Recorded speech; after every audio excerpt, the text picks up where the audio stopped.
human and science, or maybe alien and science, resurrection or reanimation of human molecules as whole humans in space, therefore creating heaven and space, fulfilling God's, like, quote-unquote promise to resurrect dead people after... In heaven. In heaven, right? So heaven that we is would truly do that, up, which is in space. so we would do that through... We would fulfill his promise as humans through science he gave us. Okay, these are all like the train of thought we're following. Through that train of thought, the Toynbee resurrection, once dead, can come alive again, a human without a soul, without a body. 2001, Kubrick kind of saying, oh, well, obviously we're going to resurrect ourselves in space, in Jupiter, which is where they went. It was Project Jupiter in 2001. So maybe the movie is about humans being resurrected in Jupiter, which is, you know, if you just, like, according to some documents that have been procured, if you would just, you know, like, put an oxygen bomb on Jupiter, it would turn into a totally human, hospitable environment. Yeah, right. Good luck with that. So there's, like, terraforming. Yeah, no, obviously that's a problem, but that Jupiter would become heaven in space, and we would be able to resurrect our dead there, and that would be heaven. It's a heck of a sauna. Yeah. It would be, I mean, I don't know, I don't remember what the gravity is on Jupiter, but it's staggeringly higher than ours is. I mean, so... Yeah, so yeah, the I mean, theory And is the that... visibility is terrible. yeah. But I did think it was interesting to think about, and this is something that's been discovered since this whole, like, Toynbee 2001, everything, is that it turns out that one of Jupiter's moons may actually be a fairly viable terraforming place. I could be misremembering this, but I think that there's actually, like, surface underneath there, so it's got a lot of water on it. Oh, And yeah. there's, like, a surface, so, like, if we could just dry it out a little bit. I don't think I mean, it's never going to be habitable with an atmosphere. I mean, the only planet really we have any chance of terraforming would be Mars. It's Europa. Yeah. It's Yeah, Europa Yeah. because it's covered in ice. They can tell that there's some. They believe that there's some kind of either tectonic or tidal forces being exerted on the planet because of the way that the ice moves and cracks and breaks. And they believe that it's liquid underneath it. So it's not so much a terraforming as it's plausible to actually have life on it that's in the fluid or water underneath this ice. And plus, the other thing of note and interest about it is it might make a really nice little resource. I mean, if you have space colonies out there that's full of water, methane, whatever, those are highly useful things. Oh yeah. Yeah, Yeah. totally. So I guess that was my, like, own little interesting tidbit that, like, okay, Jupiter, probably not, like, but something really close to Jupiter, maybe, probably not, again, but who knows, it's only been, like, what, 40 years since, 50 years since 2001 came out? It's been... It came out in 45 years, yeah, 45, Yeah. Wow, that's a so, long time. and in that amount of time, we've done incredible things, so who's to say, another 45 years, another whatever, that we wouldn't be like, oh no, it's obviously we were going to colonize Europa, like, duh. Or, it was Mars all along, who knows? Who knows? So we're good with kind of what it might mean, right? I mean, I guess I'm not good with it, but I can understand. Is there better theory? No, I don't have a theory. Okay. I think that the theories are kind of far-fetched, at least from my perspective. Okay. But the message is so vague that the far-fetched idea is the closest to being plausible. So when I say I'm not okay with it, it's just because it doesn't make sense to me. The whole thing still is just really, really odd to me. It really, you're right. It does make no sense. I mean, this message makes no sense unless it's some sort of a code. Yeah, so I guess I think that this interpretation, when you can kind of take it in with this overarching idea of who may have done them and In the how they might have context. felt. Yeah, I guess in the context makes some sense. There's these side tiles that crop up. So you see these pictures. It's like a license plate sized tile that has the like 4 lines between the idea and 2001 Space, or not 2001 Space Odyssey. In Kubrick's Story movie 2001 Resurrected and Jupiter. And then there are these like little side messages, and they are often, I think, more interesting than. They're more informative. They because have the more main tile is information. just repetitive. It's super repetitive. So, okay, so like here's a picture of like one of the original ones, and we can see if we can see the. What are you doing? Kind of looking at it from different angles. That's why I'm turning my head like this. Because I'm just trying to see if there's perhaps something that we're missing. See, okay. Maybe it's a drawing. This is exactly what I was letters. saying. Because you feel like it's one of those mysteries where you feel like the answer is on the tip of your brain, right? It's like there's an obvious answer here that we are just too dumb to see. Don't you feel that way right now? Do you remember in the 90s when those images were everybody was selling, and it was just a super fine print of some repetitive pattern, and you were supposed to stare at it for about 5 minutes, and suddenly the real image would pop forward. You could see it because of the way it was. It's a schooner! I think that's where Joe might be heading here. I squinted at him. That's what I was thinking. I took my glasses off. Do you I still see can't it? figure it out. Yeah. No, I don't see the schooner. But this phenomenon is exactly what I'm talking about. When you like start to get into this, you just keep thinking, well, there's got to be something that somebody missed, or we're just like overlooking the obvious answer. And Well, there's just that's not. Yeah, there isn't. I mean, I suppose what you could say is that if you look at the white outline part, it almost looks like it's sort of a crude drawing of a ziggurat. And I don't know if you've heard the story, of course, about the Tower of Babel, which really wasn't a tower at all; it was a ziggurat. Yeah. Yeah. And a ziggurat is like a sort of like flattened pyramid sort of building. Okay, just making that sure I was popular on. in ancient civilizations in the Middle East. You know, the Tower of Babel was basically about the collapse of a civilization. And Toynbee's, one of Toynbee's recurring themes was he spent a lot of time thinking about and writing about how civilizations collapse and why civilizations perish. You know, why they flourish for a while and then eventually they crumble and they go away. Okay, it's a long shot, I know. It's got as much validity as anything else that we've come across here so far. So I'm willing to back it. Yeah, it's a message about Babel. And it's can you understand the message? No. Yeah. Of course not. That's why we're gonna crumble. Crumble and fall. Yeah. So, okay, side texts is where we were starting. Let's go back to the side text. Right. Yeah, we were talking about Yeah. that before I got off on my little tangent there. Sorry about that.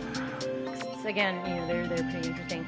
And a lot of the old original tiles, the old style tiles, are pretty destroyed at this point, and linoleum isn't the most durable. Well, yeah. Yeah. And when they're in the middle of the street, and when cities are like really actively trying to cover them up.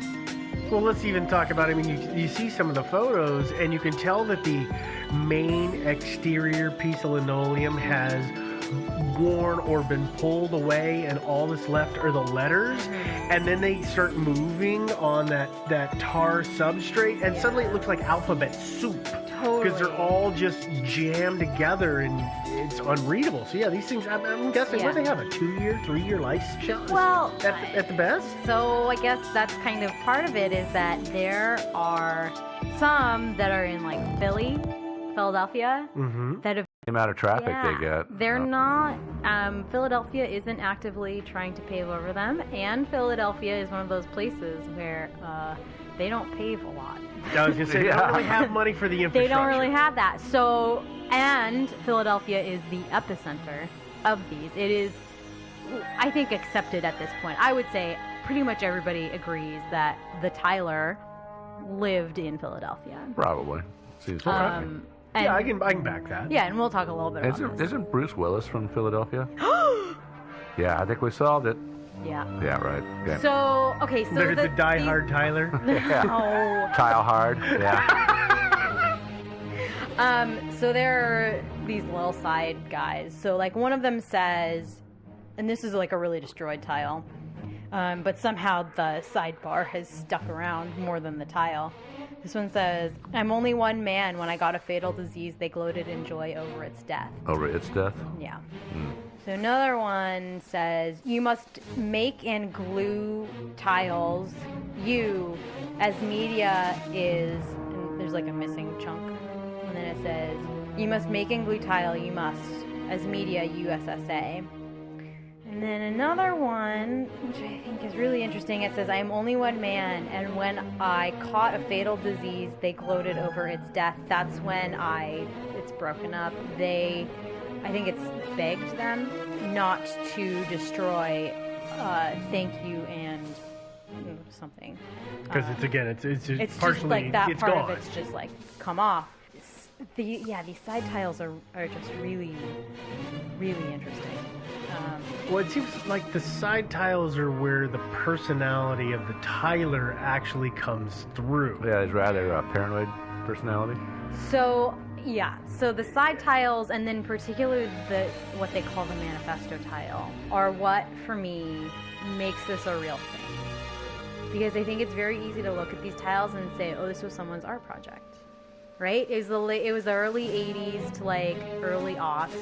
This is a time when a lot of people are doing Experimental art. experimental surrealist art. All right, so it's just somebody who's like got an art project going on. They've got some kind of nonsense phrase that they're just regurgitating over and over again. I would say that they're putting down knowing the people are going to puzzle over it for years. Yeah. So the manifesto. You guys have both seen that, right? Yes. Yeah. It's a set of 4 linoleum tiles, and it has hundreds of words on it. And I have a transcript of what it says.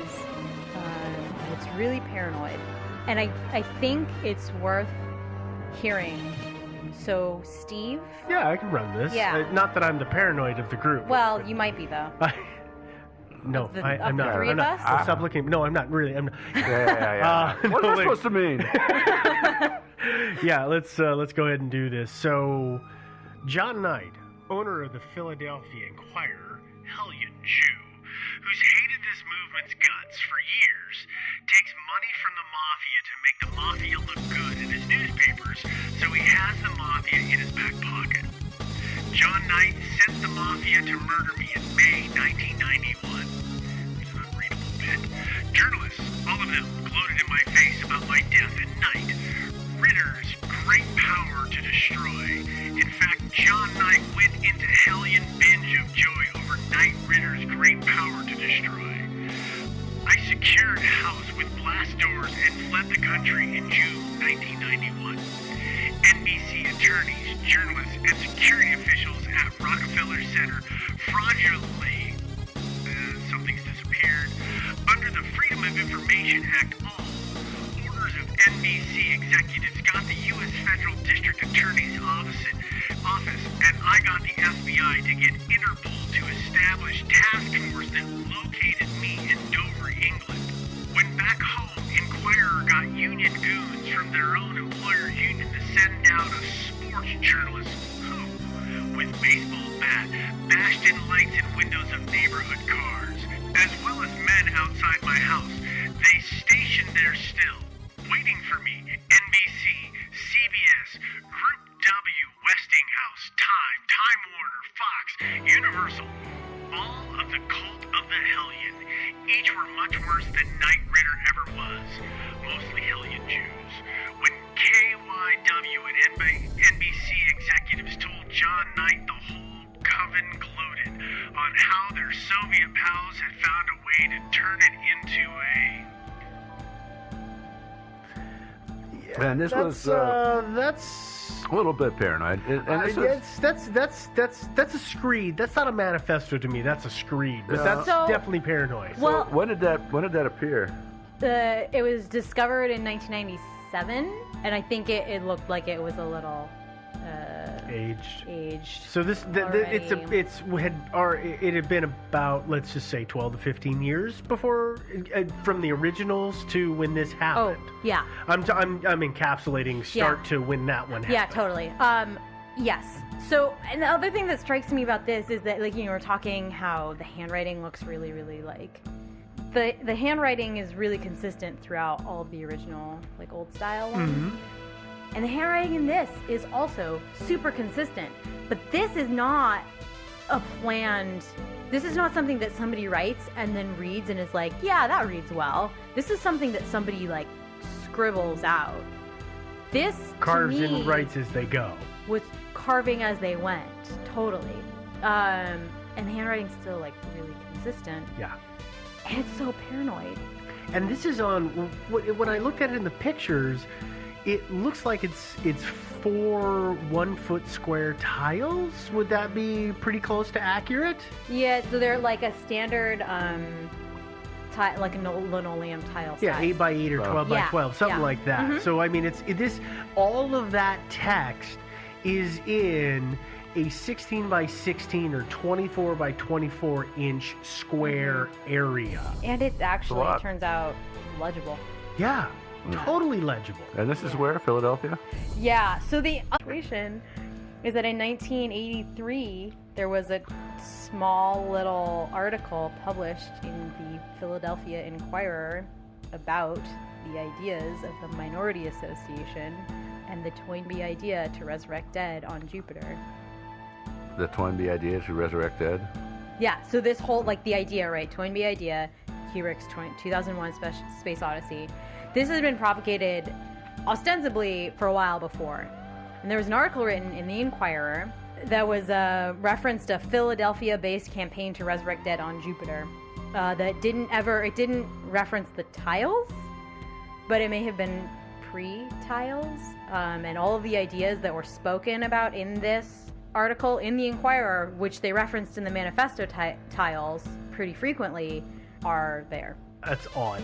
So I don't know how else to say that, but that's odd. It's So the odd, article, right? the It's a article little- talked about this idea to resurrect the dead, but it didn't actually mention So or reference the tiles. Okay, so the article, again, it's this like this little tidbit of prehistory, and the only place I've ever heard of it is in this documentary and in this group that did this research for this documentary, in the like prehistory of the tiles in the Minority Association. Yeah, they dove pretty far into They that. went deep down the rabbit hole. Again, I will direct you to said documentary if you're really interested in this. Beware that your life will be sucked in. You'll die broke and penniless, but You may. But they found this article in the Inquirer, and I think it was titled, "You Want to Run That By Me Again?" And yes. it Welcome had to the this wheel interview, of not interview, but it had this theory. information No, from a I'm just kidding. guy who had written in All from, right, he welcome, claimed to everyone. be This- from the Minority Association. Welcome, everyone. And he This said his is name the was giveaway. Joe the very first Morocco. one. Morosco? We'd make it to like a fun Morosco. little separate mini James giveaway Morosco, I'm episode, sorry. so you don't have to listen And to the he was entire part of this Patreon group called the episode to get Minority to the giveaway. Association, and they were working So on a here you go. campaign to We're gonna do resurrect this now. dead We're people gonna on do the planet giveaway, Jupiter. and if you are And it was like unfamiliar a with the giveaway, 4-paragraph long, it's maybe okay. at the I'll most, go over it article. real Yeah, it wasn't real quick. big. So for this But giveaway, the fact that the for 6 weeks manifesto, straight, like, starting kind of today, which is schizoid, Thanksgiving, like, Happy Thanksgiving, ramblings of a Happy crazy Turkey person Day, every talk about Thursday. the Inquirer After that until much Thursday, is very December interesting 20th, to me we're gonna be because doing these giveaways. as far It's as I gonna be understand it, giveaways of those cash and that wasn't merchandise. made public. Each Like week they we'll didn't make the randomly archives public pick until early 3 2000s. individuals, which And I could be wrong about that, but that's just as far as I know. We're going to take everybody's name and email. So that's that interesting. as a Patreon to me. supporter. That's put an them into interesting little random.org, like pin. press it I don't have random a amount good of answer. times, I don't and have a then good pick the reason. top 3 Yeah, names, and then Except send that you a message they may on be the same Patreon to let you person. know Yeah, that, hey, yeah, I you know? are a winner, I don't and we'll know. send you That $50 that one's cash a. and I one know pick that of in any the documentary merchandise that is you a want out of our giant leap store. for them. Even if it's sold out. I'm not sure I'm willing I'm to not. believe. Yeah, Week, I'm December not 30th, so we'll convinced. select But one that's just additional grand because prize this winner thing is who so will get fragmented. $250 Yeah, it is cash really and 5 fragmented. picks of any merchandise And that they want in the you store. know, when you try to make It is sense either out of sold something out or like in this, you So that means have if to you accept hear the your fact name, make sure to also check that your Patreon inbox. it sounds Send like me a message. whoever created we these will. things was probably All right, mentally imbalanced. So trying to make sense random.org/this. out of insanity All right, I'm gonna can paste really everybody's kind of frickin' drive you name insane. inside here. Yeah. Maybe Well, and the Everybody's other ready. dangerous part about, and All right, Dan, I know give me a all number 3 of us have between fallen in this when researching 1 and something, 99. is we see, 55. let's say, a hint 55. of a All right, give me a name, different number. and I'm simplifying this 42. greatly, All right, but 5 minus 5. we get 0. a name 4 in our minus 2, head of how 2. it should be spelled, times. This is and getting so we randomized. are You ready? madly researching 1, that spelling of that 2. name, not taking into consideration All right, that so we Morosco have could be spelled John differently. Yeah. Because in the movie they make a point. There's one guy named James Morosco in the area that they can find, and he's Yeah. nowhere near where he's We'll supposed talk to